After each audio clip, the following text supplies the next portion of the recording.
What's up, everybody? Welcome back to my channel. This is Nerd Level Rising. My name is Jake. This is my weekly update. I don't have a creative name for this yet. I guess NLR episode, whatever, is what I've been doing for the thumbnail. So maybe we'll go with that. My weekly NLR update.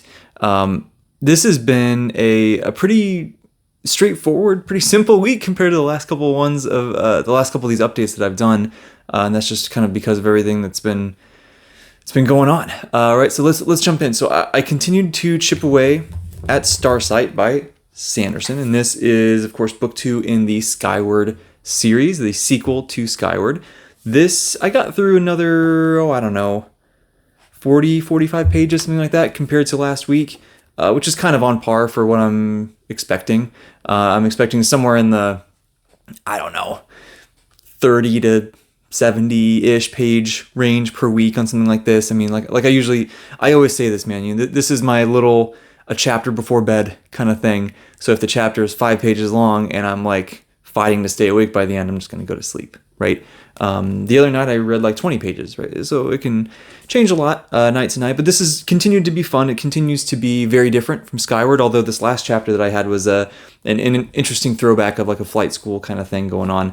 But this has been fun. This has been, like I've said before, this is sort of Spencer going out on her own now, away from the flight crew, away from the planet that she was on all of book 1, and is now out fully doing the thing, fully part of the defense force, if you will, on her own special mission. So this has been great. Really enjoying it, slowly but steadily making my way through that. Then, you guys know. You guys already know. I've gushed about this book enough. I'm not going to spend the next 10 minutes just rambling about this. Go back and watch my update from last week. Go back and watch what was that last video that I did? I don't remember. It's all blending together. I know 2 videos I put out last week talked about this a lot. So go back and watch those if you want to hear more in-depth thoughts on this. But this was just such a mind-blowing reading experience. This is one of my favorite reading experiences of the year, easily. I've started to kind of put together my favorite books of the year, and this is going to be on it, okay? Huge, shocking spoiler. But this was just so amazing. Everything from the characters to the mystery to the magic and world building, the nations, the plot itself, everything was just so incredible. I loved this book so much. And I got to get the ending at the very beginning of this week. I think it was maybe Monday or Tuesday. And it was very satisfying. It was very cathartic. It just felt so right. It felt so right. And I'm very, very happy with it. So I have the honor of speaking with the author, with Janie Wirtz, on my channel here this afternoon. And I hope you guys, if you're available, tune in for that. Catch the live stream, be in there in the chat with us. If not, watch the replay. I'm sure I'm sure it'll be awesome. I obviously have not recorded it yet. It'll be this afternoon, as I said, but I'm sure it'll be great. Janie's always great, and I'm so excited to get to talk to her because wow, I mean, what a profound impact she has already had on me just with one novella in The Gallant and one standalone book with To Ride Hell's Chasm. I cannot describe my excitement to get into the Wars of Light and Shadow next month. It's crazy to say it's next month. It's not just next year anymore. Now it's next month. I can't wait. It's gonna be awesome. Awesome. And then after that, I talked about in my update last week how I wanted something kind of short just to squeeze in before Stormlight 5 came out. And so I had a friend who had mailed me his copy of The Road that I wanted to go ahead and try to squeeze that in. And I started it, and I got about 50 pages in, and I had to put it down. And I know that there's some people out there that are very big fans who might be a little bit surprised or annoyed or just have some feelings about me not really clicking with The Road right now. I am not saying that I hated it. I'm not saying that it wasn't good. This is purely one of those things that I just think that it's just not the right time. I think I came in with it built up so much in my head, and I talked about this. I was worried to read it because I knew all the acclaim, all of the praise, all the fame, everything that story has, and it's so different from what I typically read. And I had heard that the writing style that Cormac McCarthy uses is very different and doesn't work for everybody. And so I was worried about it, and I went in, and I can tell that it's a great story. Like it's immediately apparent. But the writing style just wasn't clicking for me. And so I put it down for now because I don't want to just like, I don't want to force it. You know what I mean? So I put it down for now. I do think that I'll pick it back up again in the future, but it just wasn't the right time for that. So with that being said, I still had a day or two until Stormlight came out. And so I wanted something obviously that I could finish by then because I don't want to leave something hanging in the middle really. And so I went back to One Piece and read the Long Ring, Long Land arc in the middle of the water, or at the beginning of the Water 7 saga in One Piece. And it was a lot of fun. It was really lighthearted. It was really, it was kind of short and sweet, just this fun, not even a fight. It was, I mean, there was a fight at the end of it, but it was really like a game, really. And it was, after all of the turmoil and the depth and the really just sort of intense themes that we got in Arabasta and in Skypiea, to have this as an opportunity to come up for air was nice. I appreciated that. There was still some really good character moments, of course, but just not as much because it was 19 chapters long, I think. So it's not super long, not a lot of page time to really get into stuff. But there is some foreshadowing there that I don't know exactly where it's going, right? Because I haven't read it yet. But I do have a very strong suspicion on whose backstory we're going to get next. And I am so excited for that because this is one of the characters that I know is a fan favorite. I am already very intrigued, and I'm already very, I'm really locked into learning more about this character, and to think that we get the backstory now, and the little hints and the foreshadowing we've gotten so far makes it seem like there's a lot going on. I can't wait to get deeper into Water 7, do all the Enies Lobby stuff. I can't wait to get back, man. I'm so excited. But the only thing that's stopping me from that is this bad boy right here, Wind and Truth by Brandon Sanderson. I'm surprised they could put this into a single volume, to be honest with you. I mean, this is on hardcover. It's like almost 1,400 pages long, which is not... I mean, so everybody talks about how big of War and Ruin is. And everyone's like, oh, it's 1,400 pages. It's 1,400 pages on Kindle, right? It's just over 1,000 on hardcover. I'm not saying it's a short book by any means, but it's, it's a very, very long book, but it's not, this earth-shattering thing. This feels like that. Like, I cannot believe they bound this into a single volume. It's crazy. But this showed up on my doorstep for my pre-order right as I was about to leave for dinner plans on Friday evening. And so I was a good friend, a good adult, and I went to the dinner plans. And I was thinking about it a little bit during that, I'm not going to lie. But we went there, we were social, we had a great time, it was a lot of fun. And then we came back and I promptly read the prologue and then had to go to bed because I'm an old man and go to bed early. But the prologue was phenomenal. Anyone who has read the Stormlight Archive knows what Brandon has been doing with the prologues in all 5 of those books. And so the way that it happens here in this book was fascinating. And I put it down and I was like, I want to read more, but I have to go to bed. And I kind of want some time to let this really sit in there and to sleep on it, right? Just to really let it, let myself soak it in and understand and appreciate everything that was happening and that was revealed and things like that.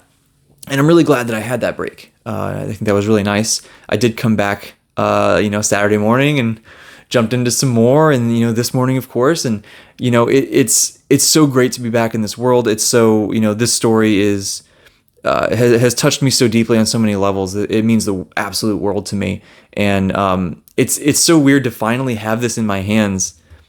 It's a surreal feeling, and it's a complicated feeling. I'm so excited. I'm so happy. I can't wait to read it. But I also don't want to read it because I don't want it to be over. And it's like this. It's this really weird push and pull. I don't know. But man, it's the start of this has just been phenomenal. This is going to take most of the month. And as it should. I want to take my time, really enjoy it, really absorb it, and it feels like the end of an era. It's crazy. It feels like the end of an era. So, yeah, that is what we got into here these last couple of days. And then plans of what we're going to read. I'm going to continue chipping away at Starsight. I didn't read any of Darth Bane this week because I've been trying to catch up on some of my anime while I do some cardio rather than read that. So I would love to get back into Darth Bane here this coming week. But the main thing, obviously, is this, right? That's the main goal, is to put a nice big dent into Wind and Truth here this week and get to just be getting into the story. It's just amazing to me what this feeling. I don't know if you've watched Brandon's weekly updates on his YouTube channel. His most recent one here, where he talked about how he feels releasing this book and putting out the ending that he envisioned 20 something years ago. You can hear an emotion in his voice that you don't normally hear from him, and it was really touching to me. It just makes this even more special, and I really wish that I could have swung the trip out to Dragonsteel this year. I think that would have been truly, truly special to be there. And I just had a lot of big financial things here in towards the latter part of the year, so it just wasn't financially responsible to try to do that. But just grateful for all the other booktubers who are going out there and who are getting pictures and videos and stuff, and we'll try to live vicariously through them a little bit here. But nonetheless, that's what I read. That's what I will be reading. Other stuff, like I said, I've been trying to catch up on some of the anime that I had fallen behind on the last few weeks. So I got fully current on Dan Da Dan again, and that I just can't say enough how incredible that show is. It is easily one of the best anime that has come out in recent years. Cannot recommend it highly enough. Incredible. And so much fun. And there's also a lot of heart and a lot of emotion that has been put in there in the most recent several episodes, really. So I go watch it, please. Go watch it. I caught up on Blue Lock, the soccer anime that has been, I enjoyed the first season more. There's been a lot of complaints about the animation quality in this season, which I think are valid. There's been a lot of cost-cutting techniques that have been used by the studio that I'm hoping means that they saved most of their budget for the last few episodes of the season, where they can make it look really gorgeous. That's what I'm hoping for. We'll see. Almost caught up on 2.5 Dimensional Seduction, the cosplay anime. It's about cosplay, but it's more so about friendship and finding your community, found family, finding friends, being comfortable with who you are and what you're interested in, chasing your dreams. Like, that's what it's really about. There's so much heart in that show. That's been great. I'm almost caught up on that. I'm almost caught up on Blue Exorcist. It's been awesome.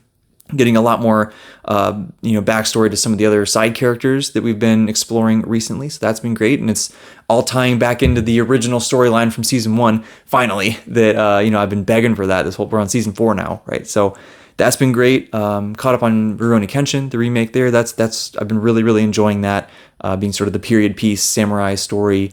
That's a classic nostalgia one for me. I talked about that in my nostalgia anime, I believe.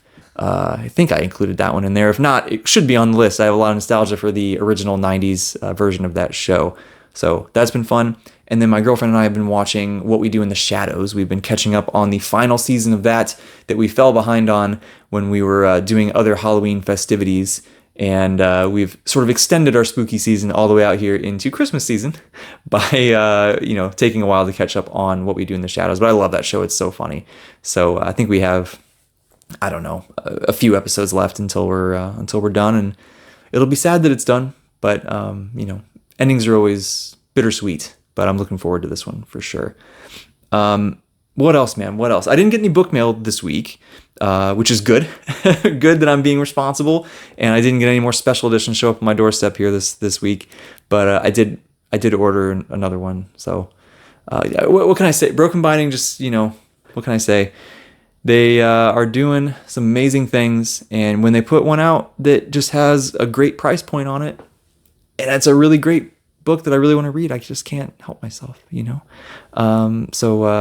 looking forward to some other things showing up in the future. If you missed the announcement at Dragonsteel, by the way, Dragonsteel are going to be making leather-bound special editions of the Wheel of Time. That's unbelievable. Eye of the World, it sounds like maybe this time 2025 that might be available for us. So I don't know about you guys. I'm definitely gonna get that. I almost don't care what it costs. I'm gonna get it. And then the rumor that I hear is they're planning to do like one book a year for those.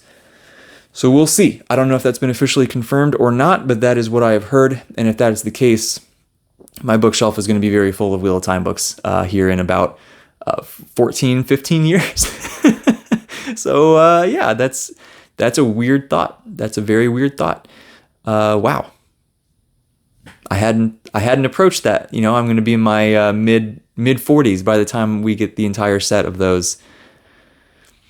Cool. Okay, let's move on from that.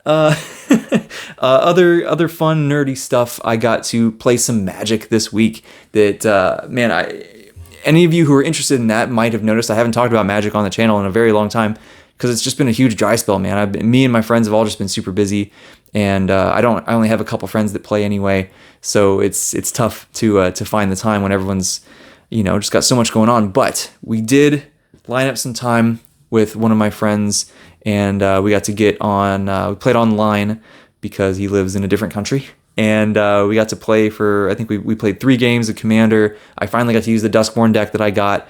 The commander for that deck, Valgavoth, Harrower of Souls, I believe is his name. So awesome! I got some great combos I got to play. It was such a fun deck to play with, and it was just a blast, and just reminded me how much I love Magic. And so hoping to be able to play some more here sometime this month. And it's kind of crazy around the holidays and stuff to find time, but we'll do our best. D&D stuff has been really good. We got to finish the campaign that me and some of my IRL friends have been playing. I think it was a short campaign. I think it took us 3 or 4 sessions to get through. So that was really, really fun. And to complete that was a good feeling. And we got to level up at the end. That's always fun. I had another session with another group that I'm playing with last night. That's a very long running, very big, very complex game that I sort of jumped in the middle of when they had another player drop off, and I was able to get in there and start playing with them. So that was great, and I'm just having the best time playing. We gotta get another BookTube D&D game organized. It's so hard to get everybody together in different time zones, different countries, and just timing around the holidays and everything. Everybody is so busy this time of year, but that was so much fun, and everybody had such a great time, and the feedback that we all got was fantastic from you guys watching. So why don't pressure us more? Why don't you guys pressure us a little bit more? We'll see if we can get another one organized. Other than that, what else do we have? Some other stuff. So we had our live stream discussion, the very first one for the Red Company. We did the We Are the Dead live stream. That was back on Monday. Myself, Alex from Miss Candaria, Chris, the Bearded Book Beast, Chance Dillon. We got to talk about We Are the Dead by Mike Shackle, and that was a really fun talk. Anytime we get to talk to those guys is super fun. But talking about this book that I think we all enjoyed even more than we expected. I at least really expected to like it, and it was even better than advertised. So that was awesome. Can't wait to do the next book. We're going to take a quick little detour and read the book Eleuthean by Sam Middleton. That's the next one we're going to do. Because we've talked to the author, right? And so we want to make sure that we get that read, we get that discussion done, and then we'll probably circle back to book 2 in the Last War trilogy after that. But so that's coming down the pipeline. I was a guest on Dear Dr. Fantasy that we got to record here this weekend, and that's so surreal for me to say. I told my girlfriend when I first started BookTube that, and especially when I started doing my own live streams, I was like, this is a normal thing. A lot of people do this, and there's like a handful of them that I really want to be a guest on someday. And like, I'm not going to ask because that's weird. But if I ever get invited to be a guest on those things, like, I made it. And Dear Dr. Fantasy was one of those. Such a huge fan. I've been watching it forever. And wow, just what an honor to be on there, and what an awesome conversation. I mean, we talked about a lot of things, and Philip is so fun to talk to. I really enjoy my time anytime I get to interact with him. So that should be out. I believe the plan is later this week for that to be released, so you guys can check it out. But keep an eye on that from Philip's channel. And then, as I mentioned earlier, I got my live stream this afternoon with the one, the only, the legendary Janny Wirtz. Unbelievable that I get to talk to her. That's so exciting, and her writing has just completely taken me by storm here in the last month or so. I'm so impressed. I'm so blown away. I have so much respect and admiration and just all the good things. I have all of that towards her. She's just been amazing to me and so supportive. And so huge thank you to her for being willing to take some time out of her weekend to talk to me. And I can't wait to do it. I hope to see some of you guys in the chat. Otherwise, that is about all I got, I think. We are working our way back into transitioning into being a normal human after my bodybuilding stuff is done. I've been easing into normal life and reintroducing some foods I haven't eaten in a long time, which, if anybody watching this is familiar, you got to be kind of careful, right? Right now my body is very primed to gain a lot of fat very, very quickly, which is not particularly healthy physically, but also very difficult mentally to see that sort of happen to your appearance, So I do have to be cautious. I do have to still be disciplined. I can't just go back out and eat everything that I want and, just sit on the couch all the time, even though that's kind of what I want to do. That's what my entire body and brain is screaming at me to do. But I want to make sure that I hold on to the reins and control this transition a bit. So, I've had some fun foods. I had a couple pieces of pizza the other day. I had, I think 3 pieces, something like that. It was delicious. I've had the legendary Costco chicken bake that those are very delicious. I'm now obsessed with those. My girlfriend and I went to the fair recently. We split a funnel cake. We split some cheese fries, right? So just doing some little things, reintroduce some foods, have some fun, relax a little bit, but not going way overboard. That's kind of the goal here with life in general as we do that. And, I know some people have been interested when I've talked about my PhD stuff. I'm getting very close to finishing up a project for that has been, a year and a half in the making. We've been doing a really, really big meta-analysis, and it's just been so much work, but I've learned so much. It's been very valuable time and effort, and very appreciative to have gone through the process, but I'm also very excited to be done with it. And we're getting really close to the finish line on that. So wish me luck as I wrap that up and continue going through life. But hey, we got this guy to get me through, and I think he'll keep the vibes very good as we continue going through this next week as we approach the end of the year, which is just so crazy to think about that 2024 is almost over. So let me know how your week went. Give me a thumbs up on the video if you liked it. Talk to me in the comments. What did you read? What did you watch? What did you like? Do you want us to do more BookTube D&D? Like I said, give us some peer pressure, all that good stuff. What are you looking forward to in the coming week? And if you're watching this, you're not subscribed to the channel, hit that subscription button, man. It makes me feel good. Might make you feel good. I don't know. If you like the channel, then maybe it will. But it's so fun to just to see this thing grow and see the community grow, interact with more of you guys, have more great conversations, talking back and forth in the comments, meeting people, all that. Like the community is just amazing, and I don't know. It's amazing, man. It's amazing. Thank you, as always. Thank you. I appreciate you all so much. I hope you're enjoying Wind and Truth even half as much as I am so far. If you have undergone the Stormlight journey, if you haven't yet, there's no rush, right? Don't feel left out. These books aren't going anywhere. You got forever. Well, not forever. You have the rest of your life to read these. No rush. But if you're here with me, I hope you're enjoying it. I'll see you next time.